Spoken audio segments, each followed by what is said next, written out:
Quran bəşərin insani həqiqətini bəyan etmişdir. Əslində, Peyğəmbərlərin həyatını danışmaqla insanların insani həqiqətini çatdırmaq istəyir ki, yəni insan kimdir?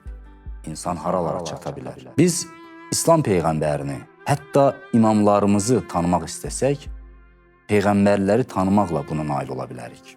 Quran-ı Kərim öz təlimlərini verərkən nümunələr təqdim etməklə o təlimləri öyrədir. Yaxşılıq o deyil ki, siz üzünüzü məşriqə ya məğribə tutasınız. Yaxşılıq o kəsdir ki, Allaha iman gətirə, axirət gününə iman gətirə, mələklərə, kitaba və peyğəmbərlərə iman gətirə. Quran-ı Kərim roman kitabı deyil, Quran-ı Kərim dastan kitabı deyil, Quran-ı Kərim hidayət kitabıdır.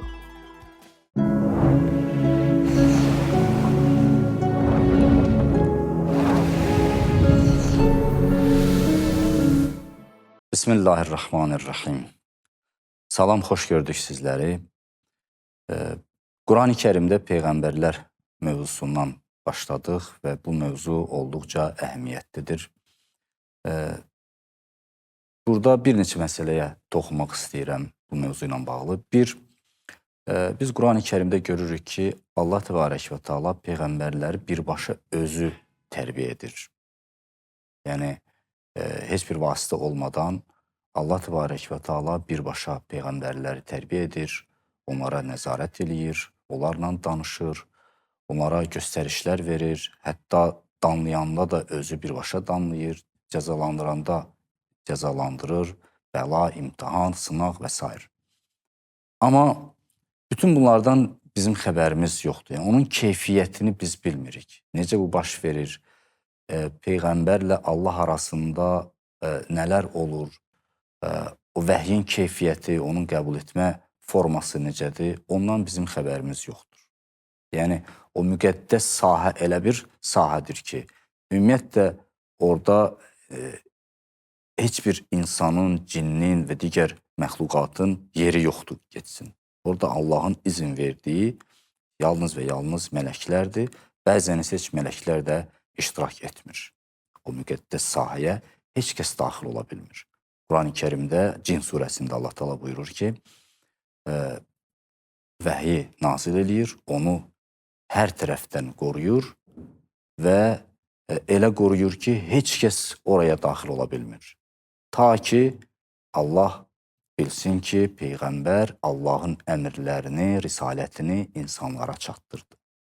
Yəni, həm Allahın mübarək məhzərindən çıxır, mələklər vasitəsilə qoruna-qoruna gəlir, Peyğəmbərin mübarək qəlbinə daxil olur, Peyğəmbərin mübarək qəlbindən də insanlara çatdırılır.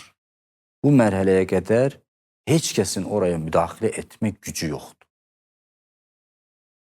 Bu, onu sir kimi saxlayır bizim üçün. Yəni, bu bizim üçün müəmmadır, sirdir, biz onun həqiqətini bilə bilmərik ki, təsəvvürümüzdən də çox-çox yuxarıdır. Bu bir məsələ. O böyük övliyalardan birinin sözü var, deyir ki, o bizim Peyğəmbərlərin peyğəmbərliyini nəzərə alsaq, bizim onlara nisbətimiz heyvanların, bitkilərin bizə nisbəti kimidir. Yəni, necə heyvanlar, bitkilər bizim aləmdən, bizim insan məqamından xəbərsizdilər, biz də Peyğəmbərlərin o peyğəmbərlik məqamından o cür xəbərsizlik. Biz bilmirik ki, orada nə baş verir. Sadəcə, Quran-ı Kərimdə oxuyuruq ki, Qul innəmə ənə bəşərun mithlukum. Ey Peyğəmbər, de ki, mən də sizin kimi bəşərəm. Amma yuha iləyyə. Mənə vəhy olunur. Yəni, artıq bu tərəf bizim üçün müəmmadır. Bəşər tərəfi, bəli, bizim üçün tam aydındır. O da bizim kimi bioloji bir bəşərdir. Amma onun ruhi tərəfi isə vəhyi qəbul etməsi, Allahla birbaşa rabitə yaratması, irtibatda olması, onun forması, onun keyfiyyəti artıq bizim girə biləcəyimiz sahə deyil. Quran-ı Kərim Peyğəmbərlərin həyatını danışarkən sadəcə tarix danışmayıb, sadəcə dastan danışmayıb. Quran elə bir canlı və aktiv həqiqəti gözümüzün önündə canlandırıb ki, bizim qurtuluş səbəbimizdir. Yəni, Quran-ı Kərim hansısa qeyri-müəyyən bir həyatdan danışmayıb. Quran-ı Kərim bir həqiqətdən danışır. Bir canlı, aktiv, fəal insanların həyatından danışır. Quranın qissələri, Quranın hekayələri təkcə insan növündən olan bir neçə fərdin qissəsi kimi deyil. Bəşəriyyətin ruhani tarixidir. Quran bəşərin insani həqiqətini bəyan etmişdir. Əslində, peyğəmbərlərin həyatını danışmaqla insanların insani həqiqətini çatdırmaq istəyir ki, yəni insan kimdir? İnsan haralara çata bilər? Peyğəmbərlərin həyatını ona görə Quran-ı Kərim çox bəhs etmişdir. Yəni, insan bilsin ki, o hansı məqamdadır, o Allah əslində onu necə yaradıb, onun hansı potensialı var, potensiala malikdir və bu potensialdan istifadə etsə kim ola bilər? Quran-ı Kərim bu nöqtəni çatdırmaq üçün peyğəmbərlərin həyatından danışmışdır. Din və ilahi maarif tarix kontekstində bizə çatdırılır Quran-ı Kərimdə. Bu yüzden ilahi şəxsiyyətlərin tarixi həm də dindir. Yəni, peyğəmbərlərin həyatı həm də dindir. Onların tarixi həm də dindir. Din bu baxımdan tarix formasında, tarix kontekstində bizə çatdırılır Quran-ı Kərimdə. Biz İslam peyğəmbərini, hətta imamlarımızı tanımaq istəsək, peyğəmbərləri tanımaqla buna nail ola bilərik. Yəni, əvvəlki peyğəmbərlərin həyatını Quran-ı Kərimdən oxumaqla həm İslam peyğəmbərini, həm də hətta Əhl-i-Beyt imamlarını da tanımış olarıq. Hətta bütün ilahi şəxsiyyətləri tanımış olarıq. Çünki onlar hamısı bir həqiqəti tərənnüm ediblər. Onların hər birisi o həqiqətdən bir hissəni göstəriblər. Bəzi böyük alimlərin ifadəsi ilə desək, əgər Quranda zikr olunan peyğəmbərlərin xüsusiyyətlərini yanaşı qoysaq, kamil bir insan nümunəsi yaranır və gözümüzün önündə canlanır. Və o da sonuncu kamil dini gətirmiş Həzrəti Muhammed sallallahu aleyhi və səlləmdir. Yəni, bütün peyğəmbərləri cəm eləyib bir araya yığsaq, onların gətirdiyi həqiqətlərin hamısını bir araya yığsaq, olur Həzrəti Muhammed və onun sonuncu kamil dini. Sanki bir puzzle təsəvvür edin. Bu puzzle'ın hər bir hissəsi bir həqiqəti tərənnüm eləyir, bir həqiqəti bəhs eləyir. Onlar birləşir, olur bütöv bir həqiqət. O bütöv həqiqət Həzrəti Muhammed və onun dinidir. Və onun hər bir hissəsi ki, peyğəmbərlərin həyatıdır, o həqiqəti çatdırır, o həqiqəti çatdırmaq üçün gəlmişdir, onun bir hissəsidir. Bu yüzden peyğəmbərlərin həyatlarını öyrənmək də yenə də öz önəmini burada göstərir. Quran-ı Kərim buyurur ki, فَكَيْفَ إِذَا جِئِنَا مِنْ كُلِّ أُمَّةٍ بِشَهِيدٍ وَجِئِنَا بِكَ عَلَى هَؤُلَاءِ شَهِيدًا. Qiyamətin günündə hər bir ümmət üçün onun peyğəmbərini şahid gətirərik. Amma onlara isə səni şahid gətirərik, ya Rasulum. Yəni, burada bütün ümmətlərə onların peyğəmbərləri onlara şahid olacaq. Amma bu peyğəmbərlərə şahid isə Həzrəti Peyğəmbərimizdir. Quranın nəzəri budur ki, yəni əslində onların hamısı peyğəmbərdir, peyğəmbər isə onların hamısıdır. Ona görə bu deyilir ki, peyğəmbərlərin həyatını öyrənməyin önəmi ondadır ki, İslam peyğəmbəri ilə həmçinin biz tanış oluruq.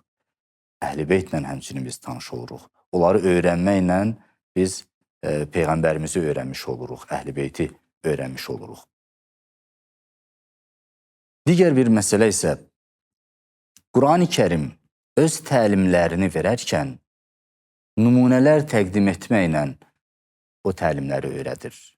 Yəni, Quran-ı Kərim bir həqiqətdən danışır, sadəcə o həqiqəti tərifini söyləsin, keçib getsin, xeyr. O, məsələn, müasir elmi kitablar kimi deyil. Ya, məsələn, bir ədəbiyyat, bir roman kitabı kimi deyil ki, bir həqiqət, bir dastanı əvvəldən götürsün, bir süjet xətti olsun, ta axıra qədər davam etsin. Kim harda doğuldu, fəaliyyəti necə oldu, harda dünyadan köçdü, bu formada dastan, roman formasında davam etsin, belə də deyil. Qurani-Kərim bir həqiqəti çatdırmaq üçün heç onun tərifinə varmır. Məsələn, yaxşılıq nədir? Yaxşılığın tərifini vermir. Amma yaxşılıq kim edir? Kim yaxşılıq eləyir? Yaxşılıq edəni göstərir, nümunəni göstərir. Yəni, nümunəni göstərməklə həm də yaxşılığı başa salır. Ədalət nədir? Ədalətin tərifini vermir, amma ədalətli insanların həyatını göstərməklə ədaləti tanıtdırır. Səxavətli insanların həyatını tanıtdırmaqla, səxavətli insanları tanıtdırmaqla səxavəti başa salır. Bu, Qurani-Kərimin açar kodlarından biridir. Əsas xüsusiyyətlərindən biridir. Leysəl birra bi ən tuvallu vucuhakum qibaləl məşriqi vəl məğrib və lakinnəl birra mən əmənə billah vəl yevmil axir vəl mələikəti vəl kitab vəl nəbiyyin. Yaxşılıq o deyil ki, siz üzünüzü məşriqə ya məğribə tutasınız. Yaxşılıq o kəsdir ki, baxın, yaxşılıq o kəsdir ki, Allaha iman gətirə, axirət gününə iman gətirə, mələklərə, kitaba və peyğəmbərlərə iman gətirə. Görürsünüz, keçir kəsə, insana keçir, nümunəyə keçir. Qurani-Kərimdə peyğəmbərlərin həyatı və ümumiyyətlə dastanların pərakəndə olmasının səbəbi ondan ibarətdir ki, hər hansı bir mövzu ilə əlaqədar Quran ona uyğun olaraq o mövzunun tələb etdiyi qədər peyğəmbərlərin həyatından nümunələr gətirib. Çünki məqsədi insanı hidayət etməkdir. Quranın mövzusu insanın hidayətidir. İnsana doğru yol göstərməkdir. Onun mövzusu dastan nəql etmək deyil. Onun mövzusu roman kitabları kimi, qeyd etdiyim kimi dastan nəql etmək deyil. Onun mövzusu insanları hidayət etməkdir. Və bu hidayət üçün ən uyğun hissə, ən uyğun məqam hansıdırsa o qədər nəql edir, keçib gedir. Məsələn, Həzrəti Musa Peyğəmbərin dastanında biz görürük. Həzrəti Musa Peyğəmbər Fironun zülmündən qaçır Mədyənə, Şüeyb Peyğəmbərin yanında 10 il qalır. Sonra öz yoldaşını götürür və ona çatmış mal-mülkünü də götürür. Qayıtmaq istəyəndə gecə vaxtı tufana düşür, soyuq bir tərəfdən, digər tərəfdən də yoldaşı da hamilə idi. Yəni, vəziyyət orada çox acınacaqlı idi. Görür, Quran-Kərim dastanı bu qədər nəql eləyir. Sonra deyir ki, belə bir vəziyyətdə görür ki, uzaqdan, gecə vaxtıda uzaqdan od yanır, od görür. İndi biz fikirləşirik ki, od görür, gedir, Musa Peyğəmbər özü nə fikirləşir? Özü fikirləşdiyini orada dilə gətirir. Deyir ki, burada gözləyin məni, gedim oradan sizin üçün, isinmək üçün od gətirim. Ya da orada soruşaram, yolu taparıq, yolu itirmişdilər. Yolu taparıq, hidayət olarıq ki, yəni, hara gedək. Yəni, bu qədər onlara lazım olan, həmən anda lazım olan hissədir. Amma gedir ora, gedir həmən od görünən yerə, nə görür? Tamamilə səhnə dəyişir. Həzrəti Musa yaxınlaşan kimi qeyri-adi bir ağac görür, qeyri-adi bir od görür. Od ağacdan çıxır, amma ağacı yandırmır. Və yaxınlaşdıqca təəccüb bürüyür onu. Onda səs gəlir. Ey Musa, mənəm sənin Rəbbin. Başmaqlarını çıxart. Sən müqəddəs Tuva vadisindəsən. Və orada Həzrəti Musa Peyğəmbər seçilir. Ondan sonrasını da nəql eləmir Qurani-Kərim. Çünki məqsəd ayrıdır. Və Qurani-Kərim bütün dastanları bu cür gedir. Ona görə Qurani-Kərimdə pərakəndə şəkildədir Peyğəmbərlərin dastanı. Hər mövzu, hansı mövzu gəlibsə, o mövzuya uyğun, o mövzunun tələbi nə qədərdirsə, o qədər nəql edib və keçir gedir. Yeganə dastan Həzrəti Yusifin dastanıdır ki, bir surədə tam olaraq bəhs olunur. Qalan heç bir dastan tam olaraq bəhs olunmur. Hamısı pərakəndə şəkildədir. Və bunun üçün Qurani Kərim özünə məxsus üslubu var. Qurani Kərimin özünə məxsus şivəsi var. Onun mövzusunu anlamaq lazımdır. Bəzilər bunu irad kimi Qurana tutur da, irad tutur Qurana, amma Quranın üslubunu bilmir deyə, Quranın dilini bilmir, məqsədini, hədəfini bilmir deyə bu iradı eləyir. Yenə deyirəm, Qurani Kərim ensiklopedik bir kitab deyil. Qurani Kərim roman kitabı deyil. Qurani Kərim dastan kitabı deyil. Qurani Kərim hidayət kitabıdır. İnsanı hidayət etmək üçün göndərilib.